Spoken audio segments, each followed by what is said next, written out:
Good morning mga palangalia vlogs pabunus today May 24. Guide na to karon nga adlaw is 0 si 4. So mamasin sa karon nga adlaw ani unsay maayo ani no. Karon nga adlaw. Okay, so tan-awan na po na to ni ug unsay maayo ani. So nakakuan tagahapon ha. So katong mga nakadungog sa akong gikuan diri nga katong sa kuan na to pabunus nga 002, ingon ko nga pwede mo mag 005 ato. So syempre ako nagabalik man jud ko.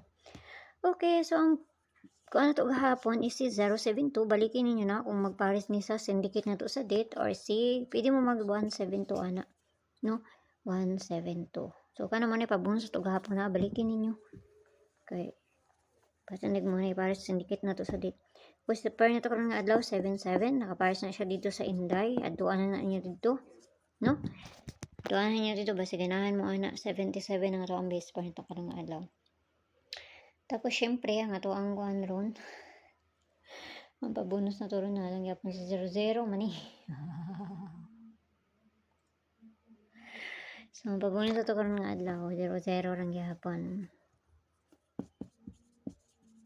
Doon yung pamaris na sa 00. Okay, 009 RC. Okay, so kana lang ha. Kaya mura na ako ang kuhan diri. So, kamo ni bahala na plus minus raman na 109. Pwede kayo mag 109. So, ikakuha ninyo anak. Ang gwapo ni is si 809. No? Kaliligasan na lang ako niya. Kuan lang akong ipamaris ani. 8 odzo. Wala na ako ang ikuan na.